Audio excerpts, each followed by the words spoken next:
নগর বিশ্ববিদ্যালয়ের বাংলা বিভাগের অধ্যাপক শামীমা সুলতানা।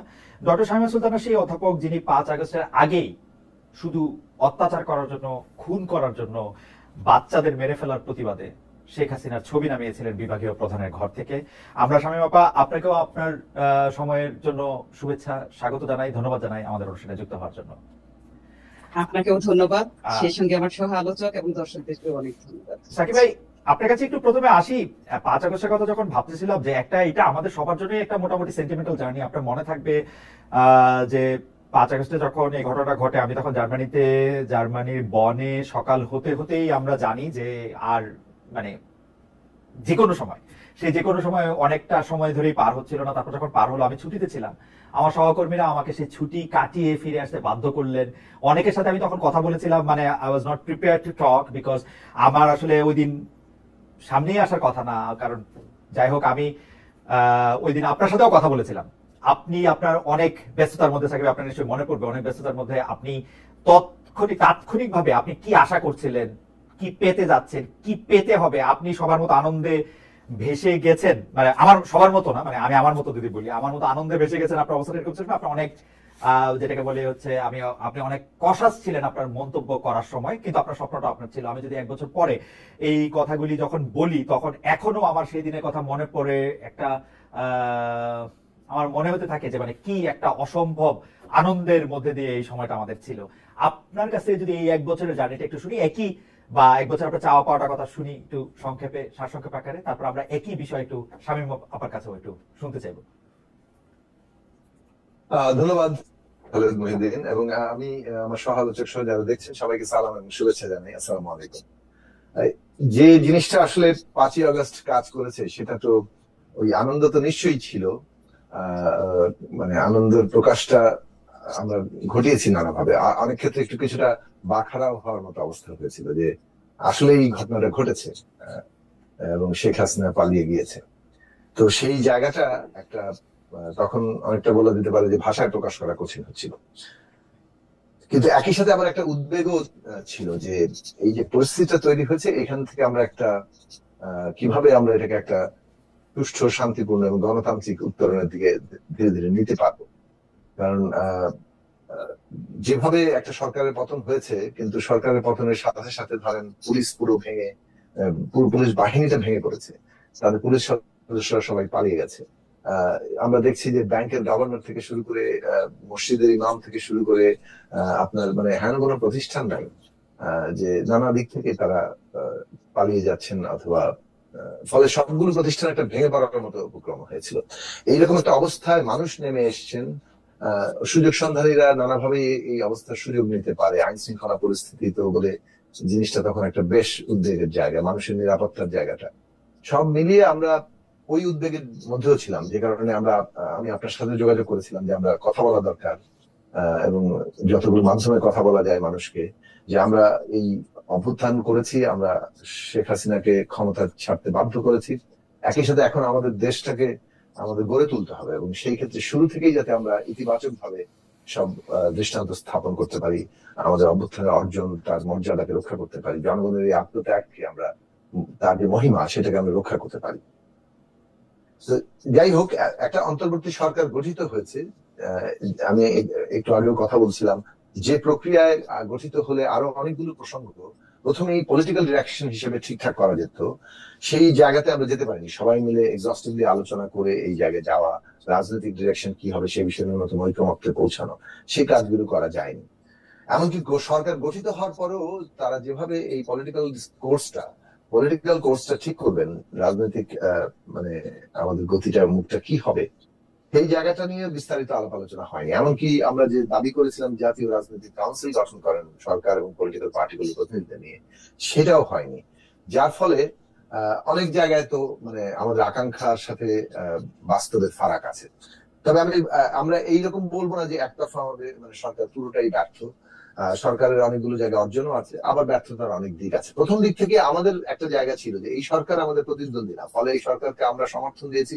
সরকার কতগুলো কাজ যদি মোটামুটি ভাবে সম্পন্ন করতে পারে, সেটাই হবে তার অন্তর্বর্তীকালীন সময়ের একটা বড় অর্জন।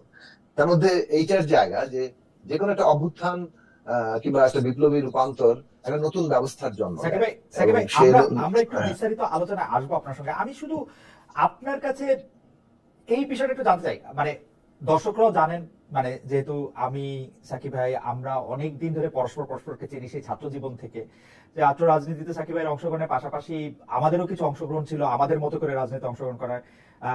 সেই জায়গা থেকে একটু জানতে চাই যে সাকিব ভাই, 1/11 আমাদের একটা অভিজ্ঞতা হয়েছে, যে যেটাকে বলে হচ্ছে অরাজনৈতিক সরকারের পক্ষে। তারপর থেকে অরাজনৈতিক সরকার আমরা কেউই চাইতেছিলাম না। শেখ হাসিনা সরকার অরাজনৈতিক সরকারই পরিণত হয়েছিলেন বলেই আমরা তাকে বিদায় দিতে চাইছিলাম, যে শেখ হাসিনা সরকারও কোনো রাজনৈতিক সরকার ছিলেন না।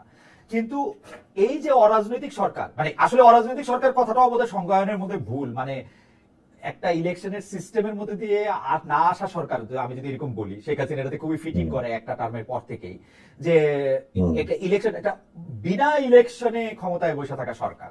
তো এদের কাছ থেকে আমাদের অনেক কিছু আশা ছিল, মানে বিশেষ করে ডক্টর মোহাম্মদ ইউনূস এবং তারা যিনি তাদেরকে উপদেষ্টা নিয়েছিলেন, সেই আশার জায়গা থেকে আমরা মানে আমরা কি দেখলাম, আপনার টেকটা যদি আপনি একটু দুই এক কথায় বলেন যে তারা আসলে কেমন, মানে তারা কি মানে যাদেরকে আমরা পলিটিশিয়ান বলেছি তাদেরই মতো পলিটিশিয়ান নাকি আরো খারাপ পলিটিশিয়ান? সেটা বরং পরে আসি। আমি জাস্ট এইটুকু বলি যে প্রথম বৈঠকে 13 তারিখে যখন আমাদের সাথে বৈঠক হয়েছিল, আমি খুব সংক্ষেপে দুটো ভাগে আমাদের দিক থেকে এই সরকারের কাছে প্রত্যাশা কি সেটা আমরা বলেছিলাম। একটা হচ্ছে যে আপনি প্রথম অগ্রাধিকার আশু কাজ করেন, শহীদের তালিকা করেন, মর্যাদা, রাষ্ট্রীয় মর্যাদা দেন, তাদের পরিবারের দায়িত্ব নেন, আহতদের চিকিৎসার দায়িত্ব নেন এবং তাদের জীবনের দায়িত্ব নেন। 2 নম্বর কাজ হচ্ছে এই ভঙ্গুর অর্থনীতিকে একে সামলান, কোনো না কোনো ভাবে ব্যাংক এবং এগুলোর বিপর্যয় থেকে ঠেকান। 3 নম্বর কাজ হচ্ছে আইন শৃঙ্খলা পরিস্থিতি, মানুষের নিরাপত্তা দেন। নারী উপরে একটা হুমকি তৈরি হচ্ছে, আমাদের দেশের অন্য জাতিগত, ধর্মীয়, অন্যান্য সকল অংশের মানুষ আমরা দেখছি যারা সংখ্যায় কম, তাদের উপরে একটা নিরাপত্তার সংকট সৃষ্টি হচ্ছে। এবং সাধারণভাবে মব, এমনকি মুসলমানদের মধ্যে যারা মাজারে আছেন, মাজার এইগুলো হামলা হচ্ছে। তো এই জায়গাগুলোতে আমরা কথা বলেছিলাম। আর দ্বিতীয়ত আপনার আরেকটা কাজ হচ্ছে বিচার, সংস্কার এবং নির্বাচন। এটা একটু দীর্ঘমেয়াদী, এই কাজটা আপনি করেন। এইটুকু কাজ ভালো মতো করতে পারলে একটা হয়। আর আরেকটা জিনিস আমরা প্রত্যাশা করেছিলাম, সেটা হচ্ছে সব জায়গায় না, কোনো কোনো ক্ষেত্রে একটা মানে দৃষ্টান্ত স্থাপনকারী কাজ করেন, যেখানে এটা মনে হবে যে পলিটিক্যাল উইল থাকলে যেসব কাজকে সাধারণভাবে আমরা ধরে নিই যেগুলো অসম্ভব বাংলাদেশে, সেসব কাজও করা যায়। এইসব কয়েকটা উদাহরণ সৃষ্টি করেন যে রাজনৈতিক যদি ইচ্ছা থাকছে একটা সরকারের, এবং আপনারা কেন পাবেন, কারণ আপনাদের পেছনে জনগণের সমর্থন আছে, জনগণের রিপ্রেজেন্টেটিভ পলিটিক্যাল পার্টিগুলোর সমর্থন আছে।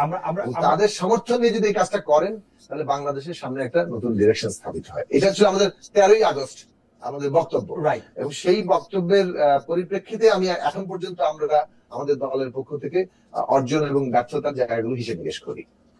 রাইট, আমি আপনার কাছ থেকে জানতে চাইবো যে আপনি যেগুলি চেয়েছিলেন এর কোনোটাই এরকম কোন একটা অসম্ভব চাওয়া না। একটা হয়তো ভঙ্গুর অর্থনীতিকে ঠিকঠাক করে ফেলা, যেটা আপনি সেইটা হয়তো ঠিকঠাক না হলেও সেটা লাইনে আনার ব্যাপারে তাদের চেষ্টা, কিন্তু শহীদদের তালিকা করা, আইন শৃঙ্খলা এবং মানুষের নিরাপত্তা নিশ্চিত করা, সর্বোপরি আপনার সঙ্গে আমাদের ওই সময় কথা হয়েছিল যে আমরা চাইছিলাম যে বাংলাদেশে একটা ন্যায় বিচারের আদর্শ গড়ে উঠুক, বাংলাদেশের বিচারহীনতার সংস্কৃতি থেকে দূরে যাক, বরং সেটা ঠিক হচ্ছে কিনা সেটা আমরা একটু আপনার কাছে শুনতে থাকবে। আমরা একটু অধ্যাপক শাহেদ সুলতানের কাছে যাই। অধ্যাপক শাহেদ সুলতানা, আমি আপনার কাছ থেকে আপনাকে প্রশ্ন করার আগে আপনার 1 বছর সম্পর্কে একটু শুনে নিতে চাই, যে আপনি তো 1 বছর আগে যে বেদনা, যে হতাশা, যে জায়গা থেকে আপনি, আমরা এখন বুঝি যে এটা কত মানে এখন বুঝি কিনা জানি না, তখন এটা যে কি সাংঘাতিক একটা সাহসের ব্যাপার ছিল, জাস্ট একটা ছবি নামায় ফেলা। এখন তো পুরো সরকারই নেমে গেছে, পালিয়ে গেছে, কোথায় চলে গেছে আমরা, কিন্তু তখন তো এটা একটা অসম্ভব সাহসের ব্যাপার ছিল। এই যে প্রতীকী সাহসের কাজ আপনি করছেন, আপনার চাকরি চলে যেতে পারতো, আপনার জীবন হুমকির মুখে পড়তে পারতো, আপনার পরিবার হুমকির মুখে পড়তে পারতো, সবকিছু মাথায় রেখে বাংলাদেশে থেকে আপনি সেটা করেছেন। এরপরে আপনি এই 1 বছরে যে আপনার আশা তৈরি হয়েছিল, সেই আশাটাকে আপনি আসলে কিরকম দেখতেছেন, যে সেই আশাটা সঠিক পথে আছে, বা আপনার কি মনে হচ্ছে? দেখেন, অনেক ধন্যবাদ খালেদ ভাই। আসলে সবাই কিন্তু আমরা ন্যায় ভিত্তিক সমাজের স্বপ্ন দেখেছিলাম। হ্যাঁ, যে আমার যে ক্ষোভের প্রকাশটা, সেটা তো আসলে একদিনে হয়নি। আপনি দেখেন যে গত 3টি নির্বাচনে জনগণকে ভোটাধিকার থেকে বঞ্চিত করা, বাক স্বাধীনতা থেকে বঞ্চিত করা, গুম, খুন, রাহাজানি, এসব তো ছিলই। তারপরে দেখেন যে কোনো ন্যায্য আন্দোলনের বিরুদ্ধে সরকার যেভাবে মারমুখ ছিল, যে কোনো সমালোচনা সরকার মেনে নিতে পারত না, নির্বিচারে দমন পীড়ন, এমনকি ছোট ছোট বাচ্চারাও এই সরকারের হাত থেকে রেহাই পায়নি, তাদের দমন পীড়ন থেকে। তো এই যে গত 15-16 বছরের যে ক্ষোভ এবং এই কোটা সংস্কার আন্দোলনকে ঘিরে যে আমার ক্ষোভটা, আমি দেখছি যে এই স্বাধীন বাংলাদেশে কিভাবে নির্বিচারে সেই 4 বছরের শিশু থেকে শুরু করে পথচারী, সাধারণ মানুষ, নারী, হ্যাঁ, কেউ তাদের হাত থেকে রেহাই পায়নি। সেই জায়গা থেকেই আসলে আমার মনে হয়েছিল যে এই স্বাধীন বাংলাদেশকে তিনি যেভাবে রক্তাক্ত করেছেন এবং নির্বিচারে যেভাবে হত্যা করা হচ্ছে এবং বাংলাদেশের পতাকাকে যেভাবে ক্ষতবিক্ষত করা হয়েছে, আমার মনে হয়েছে যে এই পদে আর থাকার কোনো ধরনের তার নৈতিক অধিকার নেই। সেই জায়গা থেকে আসলে আমি ছবিটা নামিয়েছিলাম, কারণ আমার মনে হয়েছে যে আমার সন্তানদেরকে হত্যা করা হচ্ছে, শিক্ষার্থীদের হত্যা করা হচ্ছে, হ্যাঁ, নির্বিচারে বেআইনি ভাবে হত্যা করা হচ্ছে। এটা আসলে মেনে নেওয়া যায় না। সেই জায়গা থেকে আমার মনে হয়েছে, তখন আমি বাংলা বিভাগের সভাপতি ছিলাম, তখন আমার মনে হয়েছে যে এই সভাপতির দেয়ালে যে ছবিটা আছে, সেই ছবিটা আমি প্রথমে নামিয়ে আমি তার প্রতি আমি অনাস্থা জ্ঞাপন করি। আমার মনে হয়েছে যে এখানে থাকার তার কোনো অধিকার নেই। তো এবার আসি যে আপনি যদি 5 আগস্টের পরের কথা বলেন, যে স্বপ্নটা নিয়ে আসলে আমরা মানে 5 আগস্ট পর্যন্ত আমরা যেতে পেরেছি, এই সরকারকে আমরা বা ফেসিস্টকে আমরা তাড়াতে পেরেছিলাম, একটা দেখে যে তাড়ানোর পর কিন্তু এক ধরনের আবেগ, যে মানুষের এতদিনের যে রাগ ক্ষোভ, হ্যাঁ, সেটার বহিঃপ্রকাশ ঘটেছে নানান ভাবে। হ্যাঁ, মানে দেখা যায় যে অনেক ক্ষোভের প্রকাশ কিন্তু ইতিবাচকও ছিল না। হ্যাঁ, কিন্তু তারপরে মনে হয়েছে যে এই ফ্যাসিস্ট সরকারের উপর মানুষের যে রাগ ক্ষোভ, এটার বহিঃপ্রকাশটা আসলে এর চেয়ে আর কিভাবে হতে পারে। হ্যাঁ, এরকম একটা ব্যাপারে কিন্তু তখন ছিল। কিন্তু এরপর থেকেই আমরা দেখলাম যে সেটা আসলে এই অন্তর্বর্তীকালীন সরকারকে তাৎক্ষণিক দোষারোপটা করা যাবে না, কারণ 6 তারিখ থেকেই কিন্তু আমরা দেখেছি যে নারীর উপরে কিন্তু নৃশংসতা শুরু হয়ে গিয়েছে। হ্যাঁ, যে নারীর পোশাক কেন এরকম, হ্যাঁ, তারপর আমরা দেখেছি যে মব সহিংসতা আমরা দেখেছি। হ্যাঁ, তারপর তো 8 তারিখে আসলেন আমাদের যে ইউনূস সরকার। হ্যাঁ, তারপরেও যে আসলে নিরাপত্তা পরিস্থিতিটা যে খুব ভালো হয়েছে, হ্যাঁ, বা জনগণের মনে যে একটা স্বস্তি এনে দিয়েছে, তা কিন্তু না। হ্যাঁ, তারপরেও কিন্তু নারীর প্রতি যে সহিংসতা, হ্যাঁ, মানে মানুষের ভিতরে কোনো মানে যে নিরাপত্তাহীনতার জন্য যে অস্বস্তি, হ্যাঁ, এইগুলি কিন্তু চলছে, এগুলি এখনো চলছে। হ্যাঁ, আর আরেকটা কথা বলতে চাই যে কোনো দেশে যদি নিরাপত্তার অভাব দেখা দেয়, সেই জায়গাটাতে আসলে মূল্যবোধ থাকে না। হ্যাঁ, নিরাপত্তা জনিত কারণে অনেক সময় দেখা যায় যে মূল্যবোধের অবক্ষয় দেখা দেয়। যে আইন শৃঙ্খলা ব্যবস্থা যদি ঠিক মতো কাজ না করে, সেখানে কিন্তু আপনি মূল্যবোধের অবক্ষয়টা খুব বেশি দেখবেন। সেই ব্যাপারগুলো আমরা আসলে এখনো দেখছি। দ্রব্যমূল্যের ঊর্ধ্বগতি হয়েছিল, এখন কিছুটা লাগাম টেনে ধরা হয়েছে আমার মনে হয়েছে, কিন্তু তারপরে আমার মনে হয় যে সার্বিক পরিস্থিতিতে, হ্যাঁ, জনগণের মনে ওই স্বস্তিটুকু নেই। কারণ হলো, দেখেন যে আমি যদি আমার নারীর জায়গা থেকে বলি, এখনো নারীর পোশাককে একটা বিশেষ গোষ্ঠীর চোখ আটকে আছে। হ্যাঁ, এইভাবে আসলে নারীকে নিয়ন্ত্রণ করার যে একটা ব্যাপার, হ্যাঁ, মানে নারীকে কি আসলে আতঙ্ক মনে করছে, বা আসলে আমি জানি না যে নারীকে দমিয়ে রাখার যে ব্যাপারটা। কিন্তু আপনি দেখেন যে এই 24-এর আন্দোলনে নারীদের যে স্বতঃস্ফূর্ত যে অংশগ্রহণটা ছিল, আমি অন্য কোন আন্দোলনে কিন্তু এতটা স্বতঃস্ফূর্ত অংশগ্রহণ কিন্তু আমি দেখি না। হ্যাঁ, যদিও নারীরা 52-তে অংশগ্রহণ করেছেন, নারীরা 71-এ অংশগ্রহণ করেছেন, যদিও তাদেরকে ওইভাবে মূল্যায়নটা করা হয়নি, কিন্তু 24-এর যে স্বতঃস্ফূর্ত যে অংশগ্রহণটা ছিল, এই একবিংশ শতাব্দীতে এসে আমার মনে হয়েছিল যে নারীদেরকে অন্তত কিছুটা মূল্যায়ন করা হবে। হ্যাঁ, কিন্তু আসলে তেমন মূল্যায়নটা আসলে আমার চোখে পড়েনি। নারীর মূল্যায়নের প্রসঙ্গটা আপনি আসছিলেন, নিরাপত্তার কথা আপনি বলতেছিলেন, আমরা যে প্রশ্নটি আপনাকে করতে চাইছিলাম সেই প্রশ্নটি আপনাকে একটু করি। যে আপনার মনে আছে যে ছবি সরিয়ে ফেলার জন্য বিশ্ববিদ্যালয় প্রশাসন আপনাকে শোকজ করেছিলেন, কিন্তু এরপর পরই সরকারের তো পতন হয়ে যায়, ফলে আপনাকে বড় ধরনের বিপদে আর পড়তে হয় নাই, বা পিছনে তাকাতে হয় নাই, বা বড় ধরনের যে বিপদে হয়তো আপনাকে পড়তে হইতো শেখ হাসিনা সরকার থাকলে, বা বিব্রত অন্তত হতে হতো, সেটা আপনাকে হতে হয় নাই। কিন্তু একটি খবর, আজকালের একটি খবর হচ্ছে যে শেখ মুজিবুর রহমানের ছবি, বঙ্গবন্ধু শেখ মুজিবুর রহমানের ছবি টানানোর কারণে একজন প্রধান শিক্ষককে চাকরি থেকে বরখাস্ত করা হয়েছে। এখন এই খবরটি যখন সামনে এলো, তখন আপনার খবরের সাথে এটি তুলনা করা হয়। আমরা কি এই খবরটিকে আপনি আসলে কিভাবে দেখেন, যে এটা কিরকম হইল। আমরা প্রাইমারি স্কুলের একজন হেডমাস্টারকে চাকরি থেকে বরখাস্ত করা হয়েছে, কারণ তিনি বলছিলেন যে তিনি এই ছবি সরাতে চান না। আচ্ছা, আমি একটু আগে থেকে আসি যে আপনি আমাকে বলেছেন শোকজের কথা, কিন্তু আমি যখন ছবিটা নামাই, হ্যাঁ, তখন কিন্তু সাথে সাথেই কিন্তু তখন যে বঙ্গবন্ধু পরিষদ ছিল, সেই বঙ্গবন্ধু পরিষদ থেকে কিন্তু আমার বিরুদ্ধে লিফলেট দেওয়া হয় আমার বিচার চেয়ে, হ্যাঁ, এবং সেদিনই কিন্তু জরুরি সিন্ডিকেট ডেকে আমাকে শোকজ করা হয়, হ্যাঁ, এবং নানান ধরনের হুমকি ধামকি তো ছিলই, নানান ধরনের ভাবে আমাকে নাজেহাল করার চেষ্টাও করা হয়েছে, হ্যাঁ, কিন্তু আমি আসলে আমার চাকরির পড়ুয়াও করিনি। আমার কাছে শুধু মনে হয়েছে যেভাবে নির্বিচারে মানুষ হত্যা করা হচ্ছে, হ্যাঁ, যেভাবে শিক্ষার্থীদের হত্যা করা হচ্ছে, এমনকি রিক্সাওয়ালা পর্যন্ত, গণমাধ্যমের কর্মী পর্যন্ত, এমনকি ঘরে পর্যন্ত কেউ নিরাপদ না, হ্যাঁ, সেই জায়গায় আমার মনে হয়েছে যে এটার একটা প্রতিবাদ করা দরকার, হ্যাঁ, যে আমার মনে হয় যে এমন একটা প্রতিবাদ করতে হবে যে প্রতিবাদের ফলে অন্তত সেই ফেসিস্টের যে আসনটা, সেটার ভিত অন্তত কিছুটা নড়ে যাবে, হ্যাঁ, এবং জনগণ উদ্বুদ্ধ হবে। সেই জায়গা থেকেই আমি এটা করেছিলাম। আর দেখেন যে আমার অফিস রুমে যে শেখ হাসিনার ছবিটা ছিল, এটা আসলে একটা প্রজ্ঞাপন ছিল, হ্যাঁ, 2002 সালে মন্ত্রী পরিষদ থেকে একটা প্রজ্ঞাপন ছিল যে প্রধানমন্ত্রীর ছবি অফিস রুমে টানাতে হবে। তো সেই জায়গা থেকে যে বঙ্গবন্ধু পরিষদ বলেছিল যে এটা রাষ্ট্রদ্রোহী কাজ, কিন্তু আমার মনে হয়েছে সেটা রাষ্ট্রদ্রোহী কোনো কাজ না, কারণ আমার মনে হয়েছে তার এখানে থাকার কোনো যোগ্যতা আসলে নাই, হ্যাঁ, কারণ এটা যদি আইনের ভিত্তিতে ফেলা হয়, আসলে তিনি যে নির্বিচারে যে হত্যা করছেন সেটা আসলে কোন আইনের ভিত্তিতে। তবে আমার মনে হয় কি জানেন, আমার মনে হয় যে কারোরই ছবি এভাবে দেয়ালে থাকা উচিত না, হ্যাঁ, কারণ আমার মনে হয় যে কোনো রাজনৈতিক ব্যক্তিত্বের ছবি যদি কোনো অফিস রুমে থাকে, সে কোনো না কোনো ভাবে সেই রাজনৈতিক দল দ্বারা প্রভাবিত হবে বা প্রভাবিত, এরকম একটা আমরা বুঝিনি। কিন্তু আমার মনে হয় যে আমরা আসলে বৈষম্যহীন একটা বাংলাদেশ গড়ে তোলার জন্য কিন্তু আমরা করেছিলাম, হ্যাঁ, যে আন্দোলন করেছিলাম, আমরা একতাবদ্ধ হয়েছিলাম। তো আমার মনে হয় সেই জায়গা থেকে মনে হয় আমাদের এবার ঘুরে দাঁড়ানো দরকার। আমাদের মনে হয় যে কোনো ব্যক্তিকে সেই ওয়ালে রেখে তাকে পূজা করা বা তাকে দেবতা তুল্য করে ফেলা, আপনি দেখেন যে প্রাথমিক বিদ্যালয়ে, হ্যাঁ, যে আমরা যে শপথ করতাম ছোটবেলায় সৃষ্টিকর্তার নামে, হ্যাঁ, সেই শপথের জায়গাটাও কিন্তু পাল্টিয়ে ফেলা হয়েছিল, হ্যাঁ, বঙ্গবন্ধুর নামে শপথ করা হতো, হ্যাঁ। তো এটা তো আসলে হতে পারে না। আমার মনে হয় যে এই যে ইতিহাস, হ্যাঁ, বা এই ধরনের রাজনৈতিক কোনো ব্যক্তিকে প্রভু বানিয়ে ফেলা, আমার মনে হয় যে সেই জায়গাটা থেকে বোধহয় সরে আসার সময় এসেছে। ওকে, শামীমা, আপনাকে ধন্যবাদ।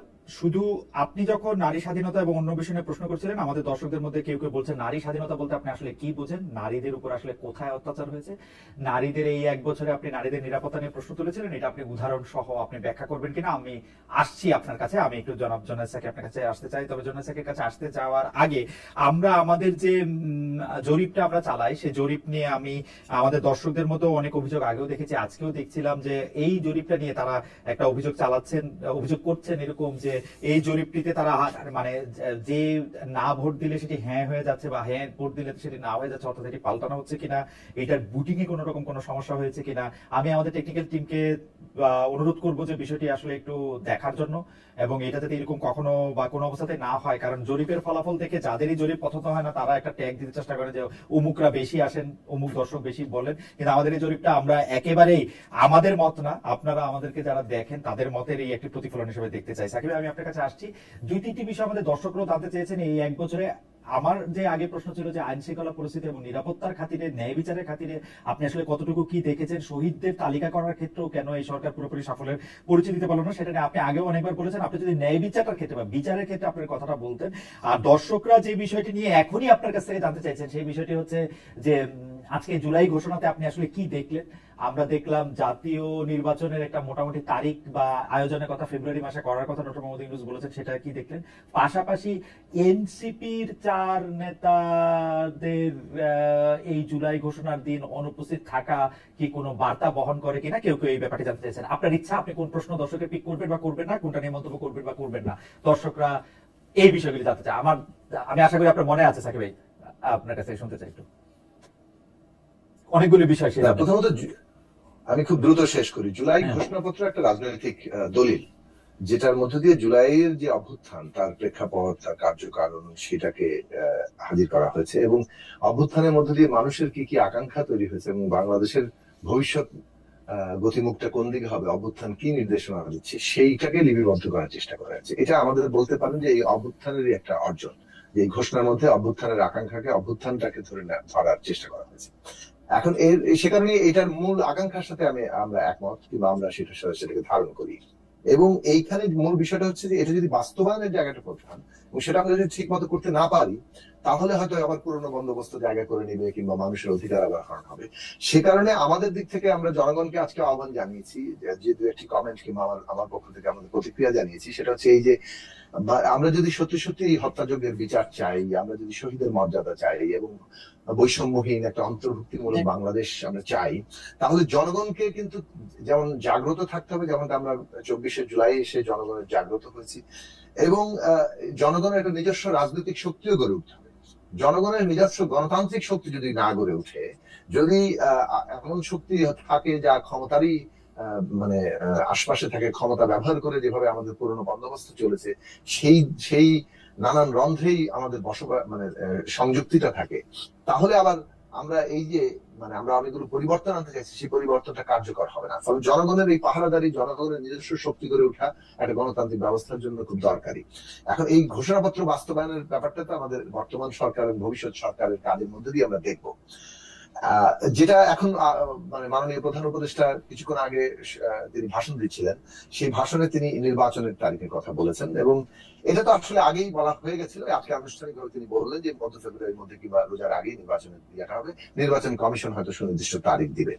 এইটা মোটামুটি ভাবে আমরা জানি, আজকে এটা আনুষ্ঠানিকভাবে বলা হলো, এবং এইটা যাতে আর কোনো আশঙ্কা সৃষ্টি না হয়, সেটার জন্যই সরকার এবং অন্যান্য সংশ্লিষ্ট প্রতিষ্ঠানগুলো যাতে কাজ করে, সেটার দিকে খুব মনোযোগ দেওয়া দরকার। কেননা ন্যায় বিচার যেমন আমরা চেয়েছি, বিচারকে ত্বরান্বিত করা, বিচারকে দৃশ্যমান করা, বিচারকে সত্যিকার অর্থে মানুষের জায়গায়, আস্থার জায়গায় নিয়ে আসা, সেটার জন্য তদন্ত, অভিযোগ এবং বিচার প্রক্রিয়া, এগুলোর জন্য প্রয়োজনীয় লোকবল, বিচার ট্রাইব্যুনাল সব জায়গাতেই সরকারের আরো ভূমিকা নেওয়ার সুযোগ আছে বলে আমরা মনে করি, এবং সেটা অপর্যাপ্ত। এবং সেটা এমন জায়গায় নেওয়া উচিত যাতে শহীদ পরিবারের মধ্যে এরকম কোনো ক্ষোভ না থাকে যে আমার সন্তানের বিচারই শুরু হলো না, এখানে বাকি সবকিছু কিন্তু হচ্ছে। ফলে এইরকম জায়গা যদি তৈরি হয়, বিচার বনাম নির্বাচন, বিচার, তাহলে এটা খুব নেতিবাচক একটা জায়গা তৈরি হবে। আমরা বিচার চাই, কিন্তু নির্বাচনের জায়গাটি সেটা কিন্তু আমাদের যে সংস্কারের যে আকাঙ্ক্ষা, সেটা সম্পন্ন করতে হলে নির্বাচন হবে। সংবিধান সংস্কার করতে হলে আপনার নির্বাচন লাগবে। সেইখানে আমরা সংস্কারের যে প্রশ্নে ঐক্যমত হয়েছি, সেই ঐক্যমতের জায়গাগুলো জাতীয় সনদ যেটা হবে, জুলাই জাতীয় সনদ, সেটা বাস্তবায়নে যাতে ভবিষ্যতের সংসদ বাধ্য থাকে, তার জন্য একটা আইনি একটা অর্ডিন্যান্স হতে পারে। সেটা আমাদের দিক থেকে আমরা শুরু থেকে বলে আসছি। এটা হচ্ছে একটা। ফলে নির্বাচনের জায়গাটা ওই জায়গাতে। আর আরেকটা বিষয় হচ্ছে এনসিপির নেতারা এখানে আজকে ছিলেন, তাদের কোন নেতা কোথায় গিয়েছিলেন দীর্ঘ তাদের পদযাত্রার পরে, এটা নিয়ে আসলে কমেন্ট করার কিছু নেই। আচ্ছা সাকিব ভাই, একটা জিনিস একটু বলি, আমি তো বিটিভির ফ্রেমিং একটু দেখতে চাই, বুঝতে চাই নানা কারণে।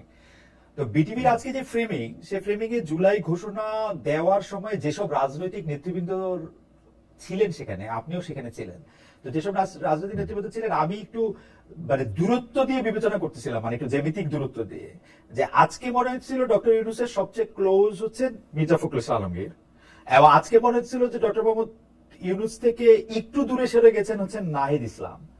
তো এইটা কি আসলে আমার দেখার ভুল?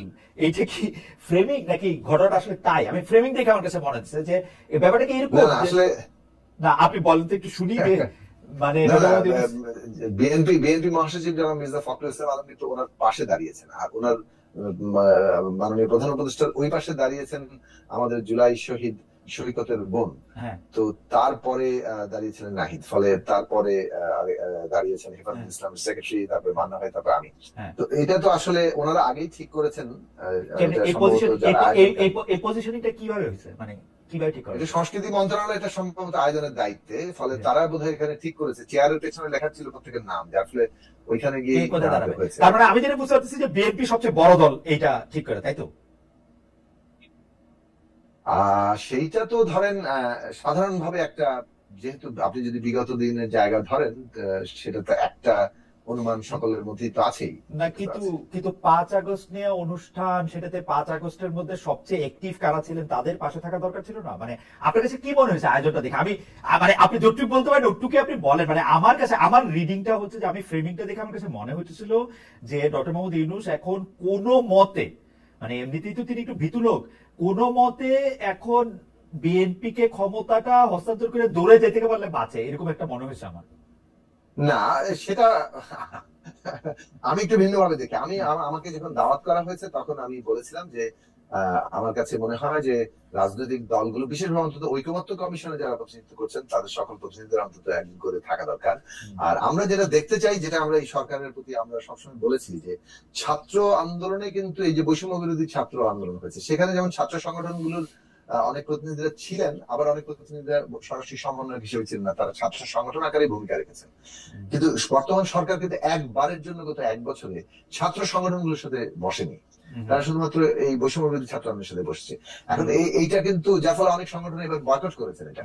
এখানে যেটা আমরা বলবো যে ছাত্র আন্দোলনের যারা প্রতিনিধিত্বকারী ছিল তাদের একটা জায়গাটা ছিল, মানে তাদের এখনকার রাজনৈতিক অবস্থান মতামত কি সেটা যাই হোক, আমাদের ছিল আন্দোলনের প্রতিনিধিদের একটা অংশ থাকা, প্লাস রাজনৈতিক নেতৃবৃন্দ যথাসম্ভব অংশগ্রহণকারী সকল দলের একজন করে থাকা। তাতে মানে হয়তো লোক একটু বেশি হতো, কিন্তু প্রধান উপদেষ্টা তখন মনে হতো যে সারা দেশকে নিয়েই আছে। আমি আমার রিডিংটা বলি, 1971 সালে তো আমার বা আপনার কারো জন্ম হয় নাই, তো আমাদের ইতিহাসের উপর নির্ভর করে থাকতে হচ্ছে যারা সে সময় ছিলেন সে সময়। কিন্তু 24-এর আন্দোলন বলি, 90-এর গণ আন্দোলন বলি, সেগুলো তো আমাদের চোখের সামনে। 24-এর আন্দোলনটা তো মাত্র 1 বছর হয়েছে, কিন্তু আজকে যখন 24-এর 5 আগস্টের স্মরণ করে 25-এর 5 আগস্ট করা হলো, ডক্টর ইউনূস যখন এখানে উঠলেন, আমার স্বাভাবিক রিডিং হচ্ছে যে এটা প্রতিনিধিত্বশীল হয়েছে কিনা। যদি আমি এটা স্টেজ, আপনি যেটা এখন বললেন যে অনেকের সাথে আসলে আলোচনাই করা হয় নাই, মানে কারা কারা একই স্টেজে একই রকম ভাবে থাকবে আমরা তো সবই, এটা কিন্তু আসলে ইতিহাসে হয়তো, মানে হয়তো আপনি সেখানে উপস্থিত ছিলেন বলে হয়তো আপনারও এটা জবাব দিতে হইতে পারে। আমি পরের প্রশ্নটা করে রাখি আর কি। আমাকে জবাব দিতে হবে, এবং আমি সে কারণে আমি নিজে যে বলেছিলাম, মানে অন্তত পক্ষে সেই কথাটা আমি রেজিস্টার করে রাখলাম, কারণ আমার দিক থেকে আমরা সবসময় আমরা চেষ্টা করি যে এই আয়োজনে, যে কোনো আয়োজনে যথাসম্ভব প্রতিনিধিত্বমূলক করা। কারণ আমরা শুনেন, আমরা একটা অত্যন্ত, আমরা ছাত্র আন্দোলন থেকে এসেছি, আপনি ভালো করে জানেন, এবং সবসময় আমরা ছোট সংগঠন করে করে এসেছি, আমরা শুরুতে কোনো বড় সংগঠনে যোগ দিইনি। তাহলে আমরা অল্প কয়েকজন মিলে সংগঠন শুরু করেছি এবং সেই সংগঠনকে যথাসম্ভব জনগণের শক্তি করার চেষ্টা করছি। আমাদের কাছে মনে হয়েছে যে প্রত্যেকটি ভয়েসকে মানে মানে প্রধান জায়গা, তো সেইটা আমাদের দিক থেকে আমরা মনে করি যে যেভাবে আমরা এই ঐকমত্য কমিশনে বসছিলাম সেখানেও আরো পার্টিসিপেশন থাকলে ভালো হতো। তারপরেও সেটা একভাবে এক ধরনের প্রতিনিধিত্বমূলক করা হয়েছে, সেইটুকু অংশগ্রহণ থাকা দরকার ছিল। আর ছাত্রদের প্রতিনিধিত্বের জায়গাতে সমস্ত সমন্বয় প্লাস ছাত্র সংগঠনগুলোর নেতৃবৃন্দকে যথাসম্ভব ভাবে সেখানে দাওয়াত করা এবং তাদেরও একটা উপস্থিতির জায়গা দরকার ছিল, এমনকি শ্রেণী পেশার। কারণ এই শহীদের তালিকায় তো আমাদের আমার খালি একটা আপত্তি যে মানে এইটা জোরে সোরে কেউ ধরায় দেয় না কেন এই সরকারের? নাকি সরকার যে একের পর এক এইগুলিকে, আমি বড় শয়তানি বলি যে শয়তানিগুলিকে দেখা যায় না, একের পর এক এগুলি যে করে, এগুলি ধরায় দেয় না কেন কেউ? মানে আশেপাশে কেউ নাই কারা? দেখুন, এই কথাগুলো যখন আমরা বলি, আমি এই বিষয়ে আমার সাথে আমি আসি আবার আপনার কাছে, এটা আসি আমার কাছে। আমার কিন্তু একটা লাইন বলি, এটা শেষ করে নিই। জি জি বলেন, 30 সেকেন্ডে বলে দিই। অনেকগুলো ঘটনায় এই আমাকে একই কথা বলতে হয়েছে, অনেকগুলো ঘটনায়, এবং এটা হচ্ছে দৃষ্টিভঙ্গিগত পার্থক্য পরিষ্কার ভাবে আছে বলে আমি মনে করি। যে দৃষ্টিভঙ্গিগত পার্থক্য আছে, আমরা যেভাবে এই মানে সকলের অংশগ্রহণটাকে করতে চাই, আমরা দেখেছি যে যারা এটা সিদ্ধান্ত নিচ্ছেন তাদের মধ্যে ওয়েটেজ দেওয়া, মানে কে কত বড় কে সেটাকে অনেক আশ্চর্যজনক ভাবে, মানে এটা যদি এখন নির্বাচন কেন্দ্রিক একটা সভা হইতো আমি এটা মেনে নিতে পারতাম। বিএনপি সবচেয়ে বড় দল, বিএনপি আপনার ঠিক ডান পাশের ইয়াতে অবস্থান করবে, তার পাশে থাকবে জামায়াতে ইসলামী, আপনি পারলে তার মানে কিন্তু আমি জানি না এই ফ্রেমিং নিয়ে আমার সারা জীবন, মানে আমি আমার 2 সেন্ট দিয়ে রাখলাম।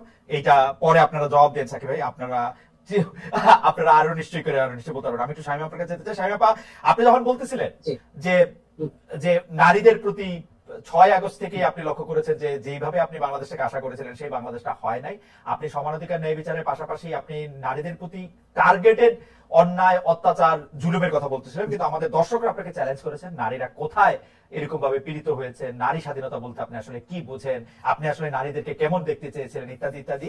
আমি যে জরিপটার কথা বলেছিলাম সেই জরিপটাতে আমরা দর্শকদের কাছে জানতে চেয়েছিলাম যে নতুন বাংলাদেশের ইশতেহারে নতুন সংবিধান রচনার কথা বললেন এনসিপির আহ্বায়ক নাহিদ ইসলাম। প্রিয় দর্শক, বর্তমান সংবিধান বাতিলের জন্য তাদের দাবি সমর্থন করেন কিনা? শতকরা 61% দাবি সমর্থন করেছেন, দাবি সমর্থন করেন শতকরা 39%। এই পর্যন্ত যে অবস্থায় আছে সেই অবস্থায় আমরা জরিপটি আমরা পাঠ করলাম। জরিপের ফল মতামত নিয়ে নানা ধরনের মতামত থাকতে পারে, সেটি সবার নিজস্ব মতামত। আপা